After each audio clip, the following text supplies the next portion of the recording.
5 अगस्त 2019 के बाद जम्मू कश्मीर में कोई तरक्की नहीं हुई है, ये कह रही है कांग्रेस, पीडीपी और एनसी।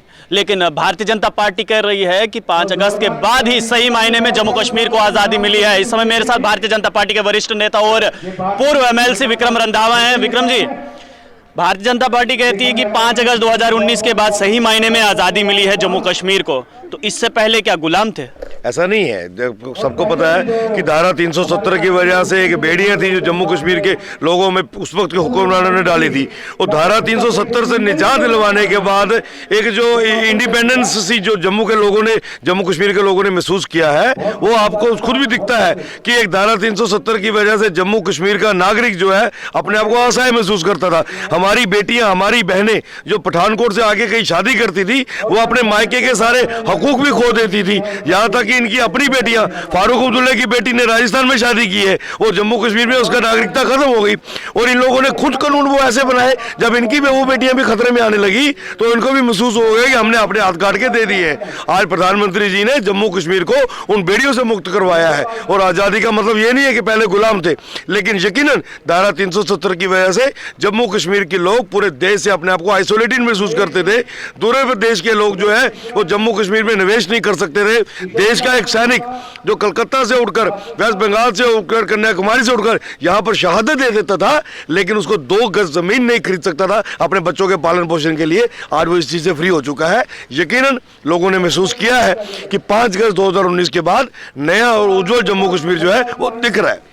अच्छा, भाजपा हमेशा से ये कहती आई है कि परिवारवाद जो है वो कांग्रेस में, एनसी और पीडीपी में हमेशा से देखने को मिल रहा है। तो अब पीडीपी के नेता हैं सुरेंद्र चौधरी, वो कह रहे हैं कि अगर इन 3 पार्टियों में परिवारवाद दिखाई दे रहा है तो रविंदर रैना ने भी तो अपनी भाभी को टिकट दिया, तो परिवारवाद वहां पर भी दिखाई दिया डीडीसी चुनाव में। देखिए, वो तो एक व्यक्तिगत एक सीट के ऊपर टारगेट कर रहे होंगे, मुझे लगता है ओछी पॉलिटिक्स की बात करते हो। लेकिन मैं यकीनन आपको दिला सकता हूं कि उस सीट पे अगर टिकट दिया गया है हमारी बहन को, तो इसलिए नहीं दिया गया कि वो रविंदर रैना की भाभी है, इसलिए दिया गया कि वो पार्टी की पुरानी कार्यकर्ता थी और पार्टी का सक्रियता से काम करती थी। वहां की मौजूदा टीम ने बोला कि हम चाहते हैं कि ये बहन चुनाव लड़े, इसलिए पार्टी ने मैंडेट दिया। अदरवाइज रविंदर रैना के परिवार से वो है, इसलिए मैंडेट भारतीय जनता पार्टी कहीं नहीं देती है कि इस व्यक्ति पार्टी के किसी लीडर के परिवार से इसलिए मैंडेट दिया जाएगा। हमारी पार्टी के अंदर जो मैंडेट है वो कार्य कुशलता के ऊपर, कार्य पद्धति के ऊपर और आपका संगठन के प्रति आपके कमिटमेंट के ऊपर दिया जाता है। लेकिन वो तो ये भी कह रहे हैं कि एक तो चलिए खैर टिकट तो दिया ही दिया, लेकिन वो सीट भी हार गए। एक तो अध्यक्ष होने के नाते वो अपनी एक सीट नहीं बचा पाए, और वो भी घर की सीट जहां वो उनका कॉन्स्टिट्यूएंसी है रविंदर रैना की, वो सीट नहीं बचा पाए, तो वो कैसे प्रतिनिधित्व करेंगे? सुरेंद्र चौधरी या पीडीपी वालों की बुखलाहट को हम भलीभांति समझ सकते हैं, क्योंकि उजड़ा हुआ चमन है। 1999 में ये इनका जन्म हुआ था और 2020 में आप देख रहे हैं कि ऑलमोस्ट पार्टी खात्मे के कगार पे आ चुकी है।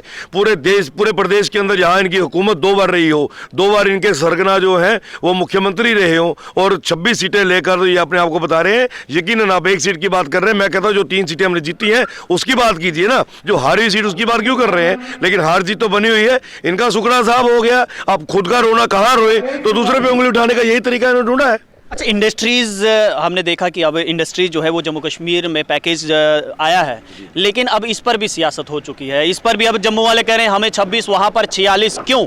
हर बार एक चीज मेरे को बताए, एक बात बताए मेरे को विक्रम जी की, जब भी कोई केंद्र से यहाँ पर स्कीम आती है, वैकेंसीज ले लीजिए, अगर 100 आती हैं तो 70 वहाँ, 30 यहाँ, क्यों ऐसा नहीं होता कि उसको आधा आधा बांट दिया जाए, 50 यहाँ 50 वहाँ, ताकि आने वाले समय में जम्मू वाले भी खुश हो जाएं, कश्मीर वाले भी। ये जो बीच में ये जो फंस जाते हैं, फिर हाँ जी हमारा हक, हम धरने होते हैं, फिर धरने प्रदर्शन करके लिया जाता है, क्यों नहीं ऐसी पॉलिसी बनाती भाई, आधा आपका आधा आपका? और राजनीति कहीं ऐसा तो नहीं कि राजनीति चमकाने के लिए इस प्रकार की स्कीमें लाई जाती हैं कि आधा इधर कम उधर ज्यादा, उधर कम इधर ज्यादा? देखिए, समीकरण बदल चुके हैं और 5 अगस्त 2019 के बाद जम्मू के लोगों ने महसूस किया है हम लोगों को जो अब तक हक मारे जाते थे वो हक मिल रहे हैं। और यकीनन आने वाले दिनों में ये पैरामीटर्स तय होंगे कि जो भी होगा आधा जम्मू को आधा कश्मीर को मिलेगा। और जम्मू कश्मीर की जब हम बात करते हैं, पहले जम्मू आता है, बाद में कश्मीर आता है, और कभी भी जम्मू वालों का हक जो है वो भारतीय जनता पार्टी हमेशा लड़ती रही है। ना अब हक पहले मरने दिया है, ना हक अब मरने देंगे। हाल ही में आईआईटी जम्मू में फेरन को लेकर बहुत बवाल हुआ है, इस पर क्या कहेंगे? देखिए उसमें मिसफायर हुआ था और उसको जल्दी रेक्टिफाई कर दिया गया। कहीं ना कहीं एडमिनिस्ट्रेशन में आज भी ब्लैक शिप्स बैठी हुई है ना, तो कहीं ना कहीं उस मानसिकता को चलाने का प्रयास कर रही है। लेकिन डॉक्टर जितेंद्र सिंह जी ने इमीडिएटली उसमें इंटरवेन किया और आप देख सकते हैं लिबास बदल गया, ना फिरन दिखा ना अफगानी टोपी दिखी, क्या दिखा वहाँ? कुछ नहीं दिखा।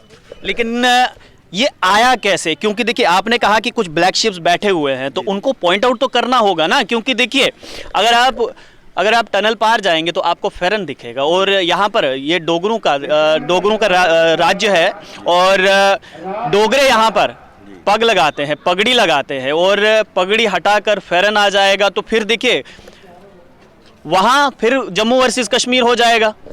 ऐसा नहीं है, जम्मू वर्सेस कश्मीर हम ना चाहते हैं कि कहीं हो, ना ही आने वाले दिन में होने देंगे। जम्मू वर्सेस कश्मीर अगर हुआ इन कश्मीरी हुक्मरानों की वजह से हुआ। जम्मू वर्सेस कश्मीर अगर कभी हुआ हुक्मरानों के साथ तो आप भी थे ना गठबंधन में। वो तो मैंडेट था उस वक्त, तो मैंडेट की जो आवाज थी हमें उसको स्वीकारना पड़ा। अगर मैंडेट 1 भी होता, पूरा भारतीय जनता पार्टी के पक्ष में होता, तो हम कभी कश्मीरी हुक्मरानों के साथ सरकार नहीं बनाते थे। लेकिन ये यकीनन है कि मैंडेट को ऑनर करना बड़ा जरूरी था। जम्मू से मैंडेट भारतीय जनता पार्टी को था, आपको पता है, और कश्मीर से मैंडेट पीडीपी को था। मैंडेट को ऑनर करना हमारा फर्ज बनता था, हमने अपना फर्ज निभाया। लेकिन यहाँ दिखा कि ये लोग नहीं है इस लायक कि इनके साथ सरकार चलाई जा सके, हमने उनको कान से पकड़ के सरकार से बाहर निकाल दिया। चलिए, तो विक्रम रंधावा का कहना है कि ये बौखलाहट है राजनीतिक पार्टियों की, चाहे वो कांग्रेस हो, पीडीपी हो या फिर एनसी हो।